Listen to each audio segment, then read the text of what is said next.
ఓం గం గణపతయే నమః. ఓం జ్ఞానానందమయం దేవం నిర్మలస్ఫటికాకృతిం ఆధారం సర్వవిద్యానాం శ్రీ హయగ్రీవముపాస్మహే.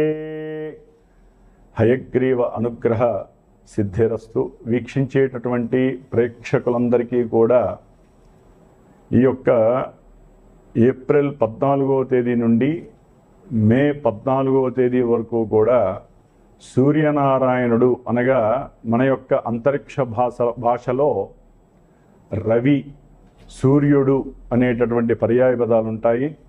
కాబట్టి ఈ సూర్య భగవానుడు మీనరాశిలో నుంచి మేషరాశిలోకి తన యొక్క ప్రవేశాన్ని కావిస్తూ ఉచ్చస్థితాన్ని కలిగినటువంటి 10 డిగ్రీల వరకు కూడా ఈ సూర్య భగవానుడు ఉచ్చస్థితిని కలిగి ఉంటాడు. కాబట్టి ఎంతోమంది రాసుల వారికి అట్లాగే సూర్యగ్రహ నక్షత్రాలైనటువంటి కృత్తికా నక్షత్రము, ఉత్తరా నక్షత్రము, ఉత్తరాషాఢ నక్షత్రము, అట్లాగే సింహరాశి, కొంతమంది రాసుల వారికి అట్లాగే ఈ నక్షత్రాల వారికి కూడా చాలా చక్కటి ఆరోగ్యము, అనుకున్న కార్య అభీష్టాలు, ఉన్నతమైనటువంటి ఉద్యోగ ప్రాప్తి కలగటానికి అవకాశం లభిస్తుంది. ముఖ్యంగా ఎవరైతే ప్రభుత్వ ఉద్యోగపరంగా ఎన్నో ఎగ్జామ్స్ రాసి ఎన్నోసార్లు ప్రభుత్వ ఉద్యోగాలకు సంబంధించినటువంటి పరీక్షలు రాసి ఉన్నారో వారందరికీ కూడా చక్కటి ఉత్తీర్ణత శాతం కలిగి అట్లాగే ఉద్యోగ ప్రాప్తి కలగటానికి అవకాశాలు మెండుగా ఉన్నాయి. ముఖ్యంగా ఈ యొక్క నెలలో ఏప్రిల్ 14 నుంచి కూడా మే 14 వరకు గ్రహస్థితుల్ని కనుక పరిశీలించినట్లయితే ముఖ్యంగా మాసవారి మేష సంక్రమణం అంటే రవి ఒక రాశిలో నుంచి ఇంకొక రాశిలోకి ప్రవేశించినప్పుడు సంక్రమణం అంటారు. ఇది చాలా విశిష్టమైనటువంటిది. అటు పితృదేవతలకి చాలా పవిత్రమైనటువంటి రోజు ఈ సంక్రమణం. అట్లాగే ఈ యొక్క సూర్య భగవానుడు నెలకి కరెక్ట్గా ఒక్కొక్క డిగ్రీ చొప్పున రోజుకి 30 డిగ్రీలు కూడా పరిభ్రమిస్తూ 30 రోజుల్లో ఆయన మారేటటువంటి నక్షత్రాలని బట్టి వారి జాతక చక్రంలో ఎవరైతే ఈ రాశులు చూసుకుంటున్నారో వారి యొక్క జాతక చక్రంలో నడిచేటటువంటి దశలు, అంతర్దశలు, విదశల్ని బట్టి వారి యొక్క జన్మలగ్నాన్ని బట్టి ఈ సూర్య భగవానుడు ఎక్కడ ఉంటాడో ఆ యొక్క ఫలితాలని మనకి ఇప్పుడు ప్రసాదిస్తూ ఉంటాడు. మంచి కావచ్చు, చెడు కావచ్చు. కాబట్టి చాలామందికి రాశి మాత్రమే మా యొక్క నక్షత్రము, మా యొక్క రాశి దండి ఎలా ఉంటుంది అని మాత్రమే కనుక్కుంటున్నారు. కానీ ఈవెంట్స్ వైజ్ కానివ్వండి, లేదా మీకు ఏదైనా ఇబ్బందులు కలుగుతున్నప్పుడు మీ జాతక పర్యవేక్షణని మీ మనసుకి నచ్చినటువంటి గురువు ద్వారా చక్కగా తెలుసుకొని ఎన్ని రోజులు, ఎన్ని నెలలు మేము జాగ్రత్తగా ఉండాలి, ఏ అంతర్దశల్లో మేము విద్యకు కానివ్వండి, ఉన్నత విదేశాలకు కానివ్వండి, లేకపోతే వివాహపరమైనటువంటి చర్యలు చేపట్టడానికి, ముఖ్యంగా ఎవరైనా సరే ఆరోగ్యపరంగా బాలేనప్పుడు ఆరోగ్యానికి ఏ ఫలితాలు అంటే ఏ ఫలితాన్ని ఇచ్చేటటువంటి దేవతలను ఆరాధించాలి, అట్లాగే సంతానము కలగకపోవడానికి కారణం ఏంటి, ఇవన్నీ కూడా జన్మజాతకంలో మాత్రమే తెలుస్తాయి. రాశిని బట్టి కొంతవరకు మాత్రమే మనకి జాతక విశ్లేషణ పరంగా ఇక్కడ ప్రస్ఫుటమవుతాయే తప్ప డైరెక్ట్గా చంద్రుడు అనేటటువంటి వాడు మానసిక చర్యల్ని మాత్రమే సూచిస్తాడు, సూర్యుడు మాత్రమే ఆత్మని సూచిస్తూ ఉంటాడు. కాబట్టి జన్మజాతకం ప్రధానం. ముఖ్యంగా ఈ యొక్క నెలలో గ్రహాల యొక్క గోచార స్థితులను కనుక మనం గమనించి ఉన్నట్లయితే కనుక సూర్య భగవానుడు మేషరాశిలో ఏప్రిల్ 14 నుంచి మే 14 వరకు ఉంటాడు. అట్లాగే మాసగ్రహాలైనటువంటి శుక్ర భగవానుడు ఈ యొక్క మేషరాశిలో దాదాపుగా ఏప్రిల్ 19వ తేదీ వరకు ఉండి ఏప్రిల్ 19 నుంచి మరలా వచ్చే సంక్రమణం వరకు కూడా వృషభ రాశి తన యొక్క సొంత రాశిలో ఉండి చాలా చాలా మేలు కలిగిస్తాడు కొన్ని రాశుల వారికి. అట్లాగే బుధ మహారాజు, మరి ఈ బుధుడు దాదాపుగా 11వ తేదీ ఏప్రిల్ 11 వరకు కూడా కుంభరాశిలో ఉంటూ మీనరాశిలో దాదాపుగా ఈ యొక్క ఏప్రిల్ 11వ తేదీ నుండి కూడా చివరి వరకు ఉండే అవకాశం ఉంటుంది. కాబట్టి ఈ యొక్క శుక్ర భగవానుడు, బుధుడు, అట్లాగే రవి, ముఖ్యమైనటువంటి గ్రహము కుజుడు.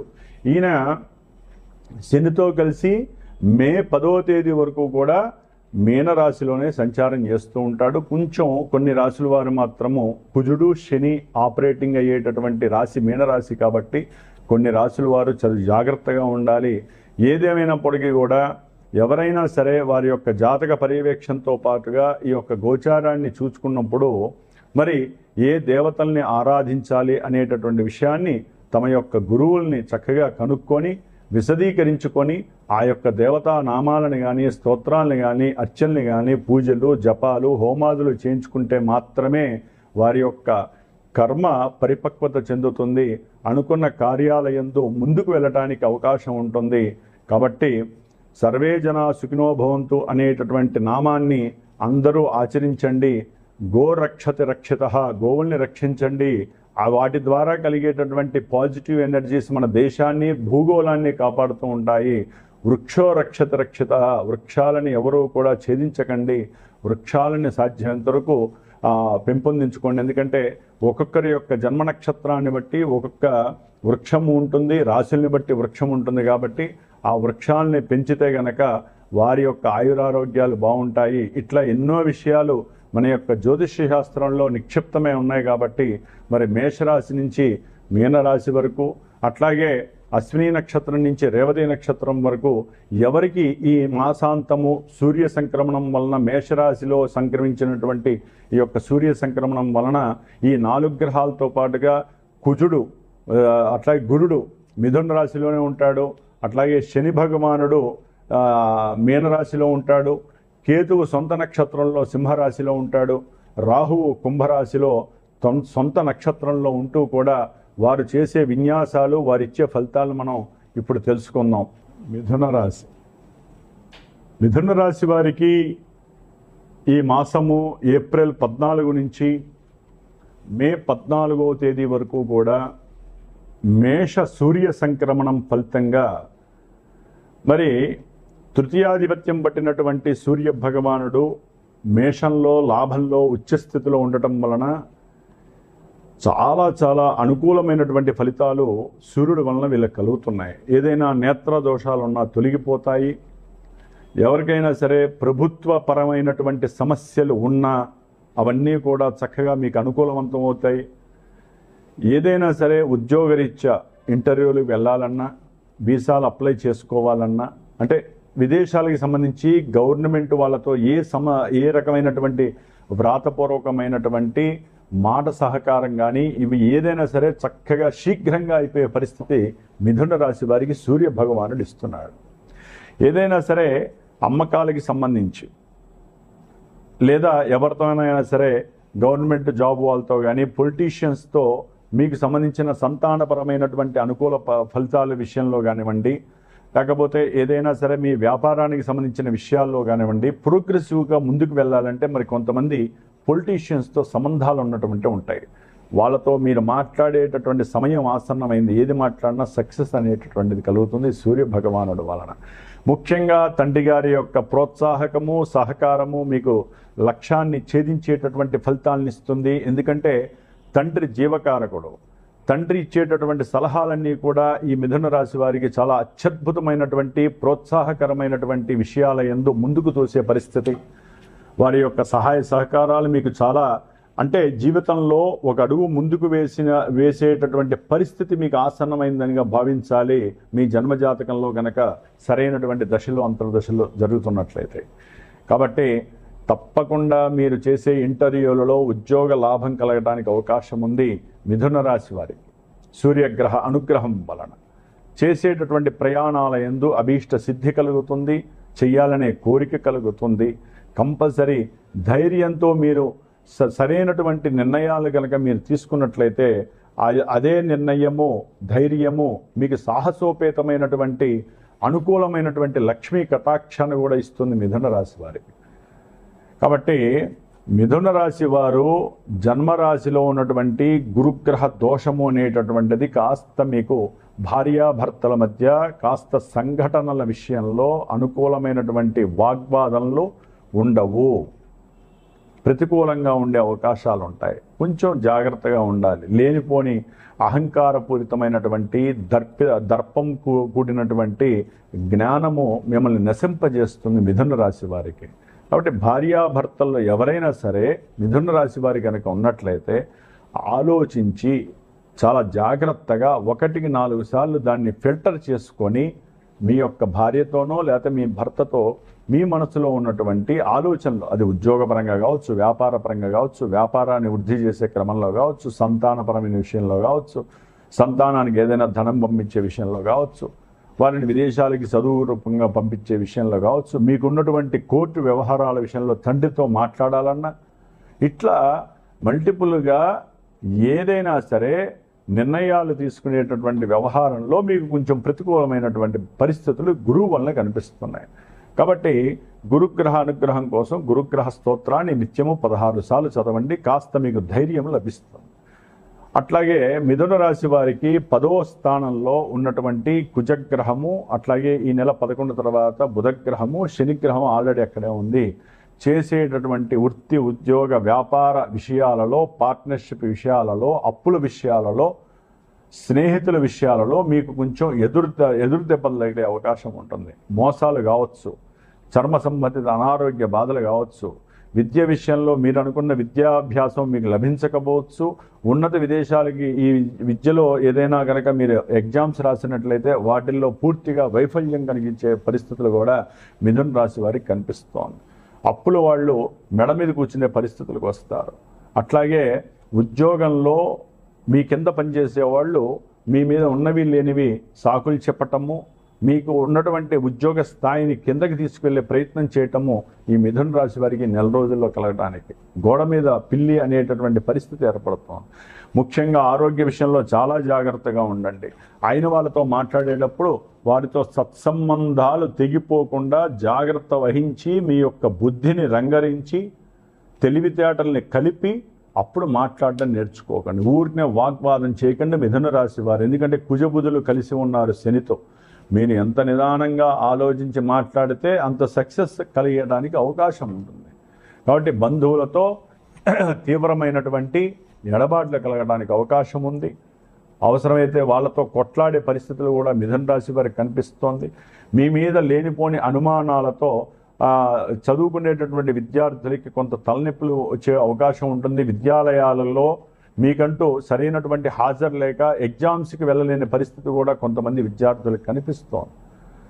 ఆరోగ్య విషయంలో నర్వస్ పరంగా కావచ్చు, కాళ్ళపరమైనటువంటి రోగాల పరంగా కావచ్చు, చర్మ సంబంధిత రోగాలు కావచ్చు, థైరాయిడ్ కావచ్చు, లేకపోతే వెన్నుముక్కకు సంబంధించినటువంటి ఏ అవయవానికి లింక్ ఉన్నా దానికి సంబంధించి మిథున రాశి వారికి సమస్యలు కలగడానికి అవకాశం ఉంది. మీకున్నటువంటి కీర్తి ప్రతిష్టలు సన్నగిల్లడానికి అవకాశం ఉంది. అట్లాగే ఉద్యోగంలో ఏదైనా సరే పతనమయ్యేటటువంటి పరిస్థితులు కనిపిస్తున్నాయి. అట్లాగే భాగ్యంలో ఉన్నటువంటి రాహు వృధా ప్రయాణాలను సూచిస్తున్నాడు, తండ్రితో గొడవల్ని సూచిస్తున్నాడు.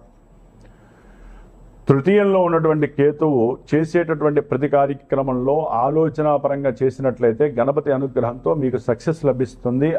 మీరు ప్రయాణాల విషయంలో కొంచెం బయలుదేరేటప్పుడు గణపతి సూక్తాన్ని విని కనుక మీరు బయలుదేరినట్లయితే సక్సెస్ మీ చెంత ఉంటుంది. విద్యార్థులు కావచ్చు, ఎవరైనా కావచ్చు. వచ్చే అన్నదమ్ములతో కొంచెం జాగ్రత్తగా ఉండండి. కుటుంబీకులతో, బంధుమిత్రులతో జాగ్రత్తగా ఉండండి. ముఖ్యంగా మిథున రాశి వారికి శుక్రగ్రహ బలము చాలా చాలా అమోఘంగా ఉంది. సంతానపరమైనటువంటి అనుకూలతలు కనిపిస్తున్నాయి. ఎవరికైనా సరే డబ్బులు మీరు పెట్టుబడి పెట్టుంటే ఆ డబ్బుల్లో చక్కటి లాభాన్వేషణ కనిపిస్తోంది. ఈ మిథున రాశి వారికి శుక్రగ్రహ బలం అమోఘంగా ఉంది. సూర్యుడు, శుక్రుడు, కేతువు చాలా చాలా అనుకూలమైన ఫలితాలను ఇస్తున్నాడు. మిగతా రాహువు కానివ్వండి, గురుడు కానివ్వండి, ముఖ్యంగా కుజుడు, బుధుడు, శని ఈ గ్రహాలు మాత్రము చాలా ప్రతికూలమైన పరిస్థితులను ఇస్తున్నాయి. ఏదేమైనా గోచారంలో ఉన్నటువంటి గ్రహస్థితి లాభం ఇస్తోంది కదా, మనం అనుకున్నవన్నీ జరిగిపోతాయి అనుకోవడం చాలా చాలా అవివేకమైనటువంటి పరిస్థితిగా భావించండి. ఎందుకంటే మరి ఎన్నో కోట్ల మంది ఉంటారు ఈ మిథున రాశి వారికి, అందరికీ అనుకున్నవన్నీ జరగవు. ఎందుకని? ఎవరు పుట్టినప్పుడు వారి జన్మతః వారి జాతక చక్రం ఉంటుంది, లగ్నం ఉంటుంది, దశలు అంతర్దశలు యాక్టివేట్ అవుతూ ఉంటాయి. ఇప్పుడు ఆ యాక్టివేట్ అయినటువంటి దశలేంటి, అంతర్దశలేంటి, అవి గోచారంలో అసలు మా యొక్క జన్మలగ్నానికి ఎక్కడ ఉన్నాయి, జన్మ రాశికి ఎక్కడ ఉన్నాయి, ఇది కదా చూసుకోవాల్సింది. అప్పుడే కదా మనకి విద్యలో మనం అనుకున్న స్థాయికి వెళ్తామా, విదేశాలకి సంబంధించినటువంటి విద్యల్లో మనం పాస్ అవుతామా, లేకపోతే అసలు పెళ్ళయ్యే యోగం ఉంది ఈ సంవత్సరం, పెళ్ళైన తర్వాత ఎలా ఉంటుంది, అసలు పెళ్ళైన తర్వాత కొంతమంది 1-2 నెలలకే సమస్యలు వచ్చే అవకాశాలు ఉన్నాయి. అట్లాగే కొంతమందికి ఉద్యోగంలో చాలా చాలా ఇబ్బందులు పడే వాళ్ళు ఉన్నారు. ఉద్యోగం అసలు ఎప్పుడు వస్తుంది, ఆ ప్రశ్నకి సమాధానం జన్మజాతకం తెలియజేస్తుంది. గోచారం జస్ట్ లైన్ మాత్రమే ఇస్తుంది. జాతకంలో ఉన్న విషయాల్ని ఇది మోసుకొస్తుంది. గోచారం డైరెక్ట్గా గోచారం ఏ ఫలితాలను ఇవ్వదు, మానసిక చర్యలు మాత్రమే గోచారం ఇస్తుంది. అంటే బాధలు ఇవ్వచ్చు, సంతోషాలు ఇవ్వచ్చు. కాబట్టి కొంచెం జాగ్రత్తగా ఉండాలి. వెహికల్స్ మీద ప్రయాణం చేసేటప్పుడు, ఎవరితోనైనా సరే ఉద్యోగస్తులతో మీ కింద వాళ్ళతో మాట్లాడేటప్పుడు, డబ్బు ఎవరైనా అప్పిచ్చుంటే కనుక వాళ్ళతో కానీ, మీరు ఎవరికైనా అప్పిచ్చుంటే వాళ్ళని అడిగే పద్ధతి కానీ చాలా జాగ్రత్తగా ఉండాలి. అనవసరమైన గొడవల జోలికి పోకండి. అది లేనిపోని చిక్కులు, పోలీస్ స్టేషన్లు కాస్త చెరసాలకు వెళ్ళే అవకాశాలు కూడా కనిపిస్తున్నాయి మిథున రాశి వాళ్ళు కొంతమందికి జాతకంలో ఆ అవయోగం ఉంటే. కాబట్టి యోగం ఉన్న వాళ్ళకైతే కనుక కొంతమందికి విదేశాలకు వెళ్ళే అవకాశం, ఉద్యోగరీత్యా విదేశాలకు వెళ్తారు, చదువుల రీత్యా విదేశాలకు వెళ్తారు, ఆకస్మికంగా దూర ప్రయాణ ఛాన్సులు కలిగే అవకాశాలు ఉంటాయి. ఎందుకంటే ఇక్కడ శుక్రుడు అనుకూలంగా ఉన్నాడు, రవి అనుకూలంగా ఉన్నాడు, కేతు అనుకూలంగా ఉన్నాడు. కాబట్టి సరే, ఏదేమైనప్పటికీ కూడా మిథున రాశి వాళ్ళు ఇందాక చెప్పినటువంటి కుజ, శని, అట్లాగే బుధుడు, రాహువు, గురుడు ఈ గ్రహాలకి సంబంధించిన స్తోత్రాలు పారాయణ చేయండి. వాటికి సంబంధించినటువంటి ధాన్యాలు బ్రాహ్మడికి దానం ఇవ్వండి. ఇంకా ఏదైనా జన్మజాతకంలో దోషాలుంటే సరైన గురువుని సంప్రదించండి. మీ జ్యోతిష్య పరిష్కారాలు మాత్రమే మీకు లాంగివిటీలో మంచి ఫలితాలను ఇస్తాయి. అనవసరంగా ఎటుపోవాలి కాదు. మీ మనసుకి ఆ కాలము ఏ గురువుని అయితే కనుక టచ్ చేపిస్తుందో ఆ గురువును మాత్రమే సంప్రదించండి. మీ పనులు అవ్వటానికి కాలం కూడా మీకు సహకారం చేస్తుందని మాత్రం మర్చిపోకండి. ఏదైనా సరే వ్యాపారం ఏం చేయాలన్నా, వ్యాపారంలో భాగస్వాముల మధ్య ఏదైనా తేడాలు వచ్చినా తప్పకుండా గురువుని సంప్రదించండి. దానికి తగ్గ పరిష్కారాన్ని ఆచరిస్తే కనుక మీకున్నటువంటి సమస్యలు కొన్ని తొలగిపోతాయి. మీ సాధన మీకు ఉండాలి, గురువుల ద్వారా వచ్చినటువంటి మంత్రోపదేశ సాధన కూడా మీకు ఉండాలి. ఓం గం గణపతయే నమో నమః.